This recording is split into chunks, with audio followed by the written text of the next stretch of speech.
I'm watching every single Planet of the Apes movie, and today we talk about... Kingdom of the Planet of the Apes is the newest installment in the Ape franchise, coming out, last year. I actually started watching these movies last year, early 2024, in preparation for making these videos.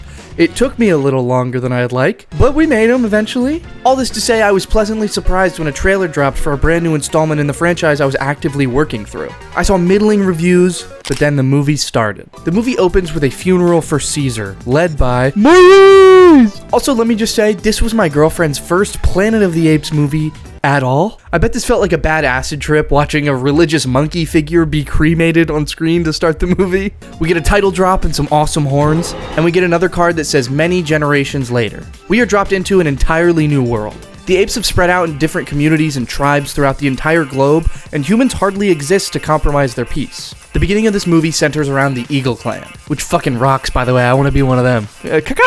We see 3 young apes on a mission to find an egg. The egg will eventually hatch and become an eagle that will be like their familiar, essentially. The Eagle Clan lives amongst the birds, which is instantly an amazing world-building moment. It shows that the apes are different based on where they live and what tribe they're part of. The society being built upon the relationship between apes and birds is something I did not expect going into this movie, but I think it is so cool. The 3 young apes are Noah, Suna, and Anaya, with Noah being our main character. They only find 2 of the 3 eggs they need for each of them to have an eagle at the ceremony tomorrow, so Noah has to go on a bit of a perilous hike to find another one. He finds a nest, reaches for an egg, and an eagle swoops in and attacks him. But he snatches the egg and he makes it out alright. Noah notices that a blanket is missing and they hear a rustle in the woods. Suna casts the first stone, and the entity scurries off with the apes right behind him. The apes come to a train track which leads into a tunnel where they find the blanket hanging. They are obviously scared of this tunnel and what lies on the other side, and are not permitted to go through. They say that echoes only come through that tunnel. The apes now go back to what I will deem as the new Ape City. A guy calls an eagle to his fucking arm. Holy shit, dude. This showcase of the new ape world really solidifies that this is a new take on the franchise, beyond that of the Matt Reeves movies. We do see the effects of Caesar in this movie, but we will get to that a bit later. Noah's father is a guy they like to call the Master of the Birds. He has a conversation with his dad, they find the blanket, they figure out that they've seen an echo, whatever. Also, echoes are humans. I'm just gonna lay it out here. It's a bit of a reveal in the movie, but we all know what they're gonna be. It's humans. They call them echoes because they're an echo of a dead civilization.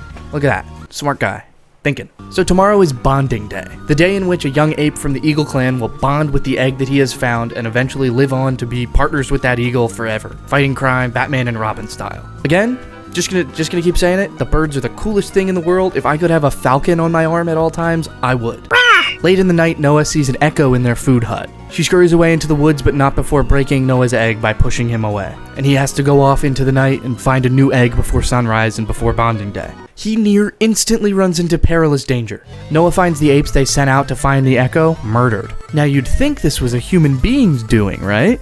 You are wrong. This is set post-humans, dummy. This is all ape conflict. For now. Noah watches from the bushes as a group of militant apes make their way towards his home. These apes have like electric stabs that work like tasers. Kind of fucking rad. 1 world building point. Ding! I don't know if I'm gonna keep doing that, but, you know. You guys like that I'm adding a thing at the end of this series of movies? Isn't that cool? Noah hurries back home to find a plume of smoke. Turn on the TV, they hit the Pentagon! Seeing warring factions of apes feels really wrong, like in a post-Caesar world. Like they should all be living in harmony after what he did for all of them. But that is the point of the movie, so there you go. For Caesar! Wait, what did he just say? For Caesar? What? This is not the work of Caesar. This is not what he lived for. Noah finds his father, the master of the birds, obviously, and helps him free all the birds. The taser staffs are so cool. Like, they keep coming back. They're really sick. Noah tries to step in and save his father from this guerrilla general that's from the other warring faction, but they use fucking physics and metal conduction electricity theory to shock Noah off this metal pole. Oh, sorry. Noah's father is murdered and brutalized. Jesus Christ. Noah is sent plummeting to the ground in the name of Caesar. Yes, we won't get to that for a bit, but the Caesar they're referencing is not the Caesar from old movies, but rather a new character named Proximus Caesar, who is the villain of this movie. We'll talk more about him later. Noah wakes up the next morning and does what any good hero does, buries his dead family, vows to save his people, and starts off on his heroic journey. It's really cool that their tree forts were built out of like the basis of like electrical towers and like cell towers. That's really cool. +1 world building point. Ding! I don't know how many times I'm gonna do that. I put it in the script. I don't know how many times I'm gonna do it. Noah heads into the tunnel he was afraid of at the beginning of the movie, comes out on the other side, finding a ruined human city. The VFX in this movie are incredible again. Shout out to Weta Digital. The studio is actually so confident in this movie looking great that they released a cut on the physical version where none of the apes are CGI'd, it's just people in the little suits with ping pong balls, which is really funny. I need to watch that version. But yeah, as you've seen, every single movie through this entire franchise has looked better and better each time, and this movie is a standout. It looks incredible. Should've won the Oscar. Noah is trying to get one of the birds from his village that survived to be his lackey, and the bird isn't biting. He doesn't want any part of that. Well, I guess he is biting. He's biting the fuck out of Noah. He don't fuck with him. Noah smells some smoke and goes up on a hill to check it out. Oh, he fell into a trap. Fool. Now we meet arguably my favorite character in the entire franchise, Raka. Raka is a religious follower of the text of Caesar. He is the polar opposite of the militant force earlier in the movie, and knows that Caesar was a good ape that would not warmonger. The whole aspect of this movie that Caesar has different descendants that follow his footsteps differently is so interesting. The whole commentary on religion is really cool. +1 world building point.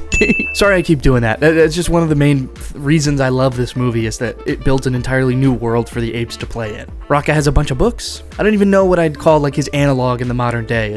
He's just kind of like a biblical disciple of Caesar. Raka explains to Noah who Caesar is, and a lot of the stuff we've gone over in the previous movies, like Ape Not Kill Ape, Ape Together Strong, all these textual documents that Caesar left behind. Raka also explains that echoes are humans, and he also decides he's gonna join Noah on his journey with no invite, really. He just kind of wants to go. Just kidding.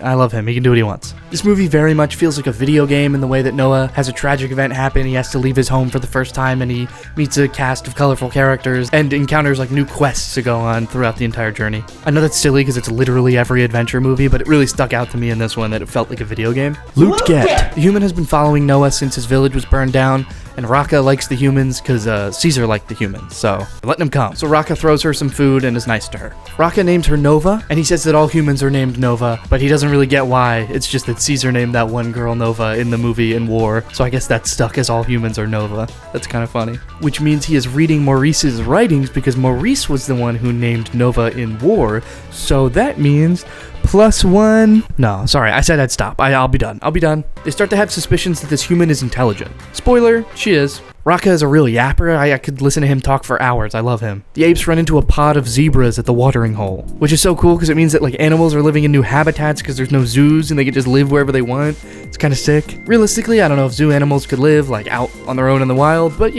it's a cool visual. They see a group of humans emerge at the watering hole and go to drink water with the animals, and it makes Nova very emotional. Raka decides to stay with the humans and gives Noah his necklace, which is Caesar's window. I told you it'd be important videos ago. I told you that Caesar's window would be important forever, and it is. It's on his necklace, and he gave it to him. Raka looks naked without the necklace. What the fuck?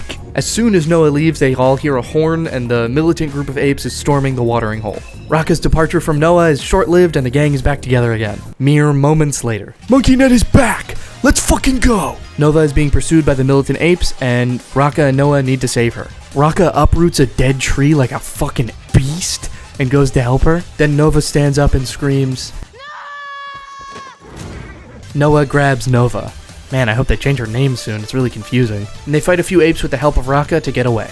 Nova explains that there are more humans like her who are intelligent and she's trying to find them. Oh, thank God, and she also reveals her name is May, so we don't have to get our wires crossed anymore. It's May. The crew find themselves at a bridge, but they're ambushed instantly by apes underneath the bridge that are climbing, ready to trap them. May falls into the water and Raka goes in to save her. No! Fuck, Raka, no, come back! In his final moments, he says, "Together.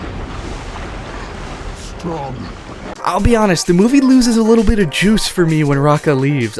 He's great, and when he's not on screen, it's definitely noticeable. Noah and May are taken back to Proximus Caesar. Their base is this giant rusted ship that looks so fucking awesome. They separate Noah and May, and Noah is embraced as a new citizen of this civilization. Okay, little sidebar to explain the new ape city we're seeing here. Proximus Caesar's base is like a bunch of wooden walls surrounding this fortress on a beach, and that will be the new main goal of this movie. But the beach is completely cleared for work. There's like one rusted boat on one side, and then the wood walls, and then the cement structure on the inside. A nice unique setting for the apes. Noah is reunited with Suna, and May is taken to a different room with William H. Macy. What the hell? Hey man, what's up, man? He makes all the tech that the apes use to win the war, so like the taser spears, which is cool. He also reads ancient books to Proximus Caesar and sort of instills with him the knowledge of old human rulers. His name is Trevithan. That's a stupid name. I'm gonna call him William H. Macy. May says she is the human that is not helping the apes. She is on a covert mission. Noah finds his mother. Proximus Caesar gives maybe the best speech in cinema history to his ape citizens here. This is my favorite gift to like send to all my friends when I do one productive thing. Proximus explains that he is the new leader of the apes, and he is the new Caesar. He wants to break into the fortress to find the treasure that is inside.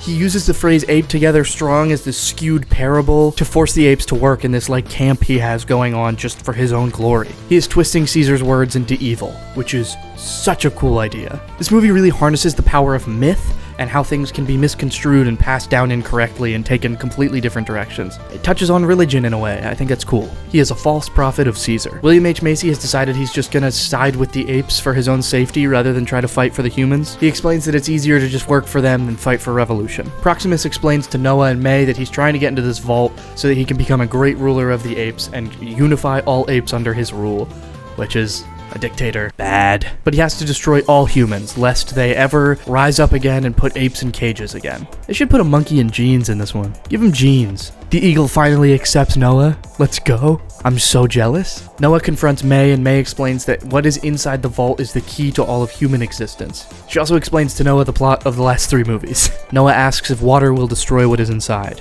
He has a plan. Noah and his old friends work together to get inside the vault. William H. Macy catches them trying to blow up the wall. May attacks and then kills him. Damn. Bye, William H. Macy. The apes and May climb to the top of this fortress and make it in through an air vent at the top. This movie is sort of like Seven, where it doesn't really matter what's in the box at the end. It's sort of the struggle between the two groups that get to the end that is the main point. It's the implied nature of the vault. It is the implication. Nah, I'm just kidding. It's full of military equipment and stuff that either side could just destroy the other side with. Noah finds a book that shows apes in cages at zoos. They open the door ready to flood the entire fortress when Proximus Caesar stands at the front. They tase Noah and make him choose between May or Suna. May lets off the first gunshot in this movie that like, you don't realize it is really impactful by this point in the movie. I don't know why. It was like a gun going off. She has killed an ape. The era of relative peace between humans and apes is over. The cycle repeats itself. May runs outside and quickly blows up the wall. Water starts flowing in and all the apes have to climb the fortress as fast as they can. The scene of the water like separating all the apes and all of them trying to get to the top is like really intense. Noah takes charge of the Eagle clan, stands up and leads them to the top of the fortress. This is like a video game level. It's awesome. See what I meant earlier? Noah is being chased by a gorilla, but he leads him to like this very small corridor where he gets stuck and then drowns, which is kind of brutal. Cold as fuck, Noah. He makes it to the air vents where they climbed into the fortress the first time, and there stands the entire Eagle clan on this cliff. Proximus jumps from the crowd and ambushes Noah, beating the hell out of him. Proximus Caesar is an incredible villain, by the way. Love him. His presence on screen is so captivating, and he also postures himself as a really interesting villain in the ape mythology. He is a brutal leader, but he is trying to lead the apes. He's misinterpreting Caesar's quotes and old history and bending them to his will so that he can become powerful. As Noah lays bloody and beaten on the side of this cliff, Proximus thinks he has won, but then Noah calls all the eagles from the Eagle clan to rip him to shreds and knock him off the cliff. He harnessed the power of the fowl. I cast the rune of 1 trillion birds. With Proximus dead, Noah leads the Eagle clan home to rebuild. He meets with May and she says goodbye as she goes to find more humans like her. Noah has now restarted the Eagle clan to live under the teachings of Caesar, as Raka would have liked, and then he confronts May on whether he believes that apes should go back to being silent and in cages. They do not see eye to eye. He takes off the Caesar necklace from Raka and gives it to May. He says it's important. The Eagle clan is now set up to thrive. May visits a human fort where there are more like her quarantined off in this facility. The cycle of the Planet of the Apes franchise is back in motion, and humans and apes are warring for being the top dog on Earth. May drops off some sort of like hard drive or sat chip to the fortress, but she cannot go in because she's been in contact with the apes. This was a one-way trip for her. The humans can now contact each other. Funny Easter egg, the other base that they get in contact with says they're from Fort Wayne, Indiana, which is where Taylor is from in the first movie. And with that, we conclude all of the Planet of the Apes movies so far. This movie feels very similar to me making these videos in a way. It moves and reacts within the framework of Planet of the Apes, the franchise, almost analyzing where we've come from and why we even still make Planet of the Apes movies in 2024. We enter a fresh world, but just like any reboot, there has to be references, and this movie is inextricably tied to Matt Reeves' trilogy, or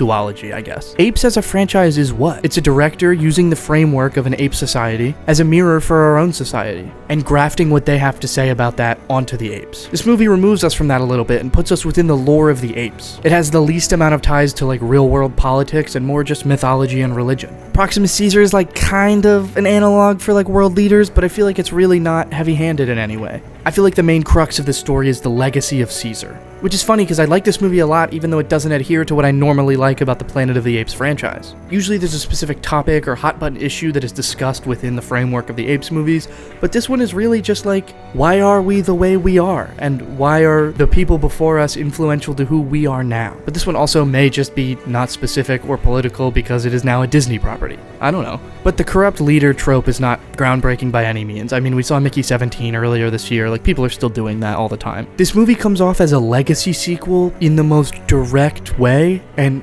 in a good way. It is literally a legacy sequel that follows the reverberations of Caesar's life and how it impacts the world around him. Planet of the Apes as a franchise has a lot of ups and downs. It has been reshaped and reformatted to fit within the blockbuster framework for nearly half a century now. They reinvent and kind of truly live on an island by themselves when it comes to IP and large franchises in these days. There aren't really any spin-offs other than like the cartoon show from a long time ago and the TV show that was live action from the 70s that only had one season. It hasn't been Disney Plusified, which I think lends to its staying power and why it does so well in theaters every time it drops. And now that we've covered every single movie in the franchise, I want to know why. I think that these movies are successful because they bend to the whim of filmmaking. In the 60s and 70s, they were adventure movies. In the 2010s, they were action movies. And in 2000, Mark Wahlberg was in one. Ape movies are amorphous. They can really be whatever you want them to be. If you want a dumb action movie about a bunch of monkeys with LMGs fighting each other, you got it. If you want a more in-depth reflection of human society and how violence and weaponry affects us on the whole,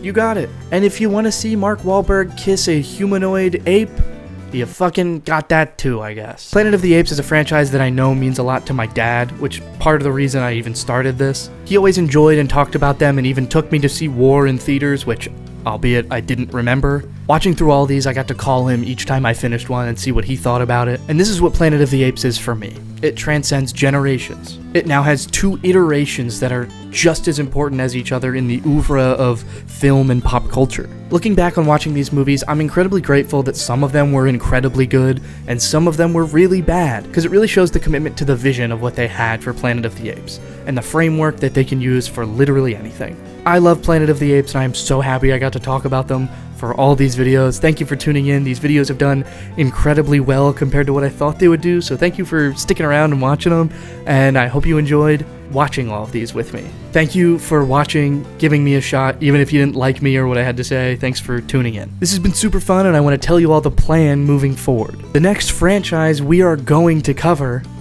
is...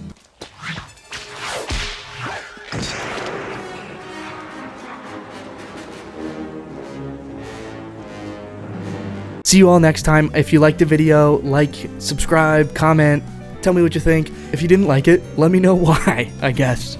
Maybe don't. That would hurt my feelings a bit. My Patreon is up. That's where I put these videos up a day early. And starting with Indiana Jones, I'm going to be uploading movie commentaries to the second tier. So if you want to watch the movie along with me, it'll be over there. But I hope you all have a great day. Thanks so much for watching. Bye.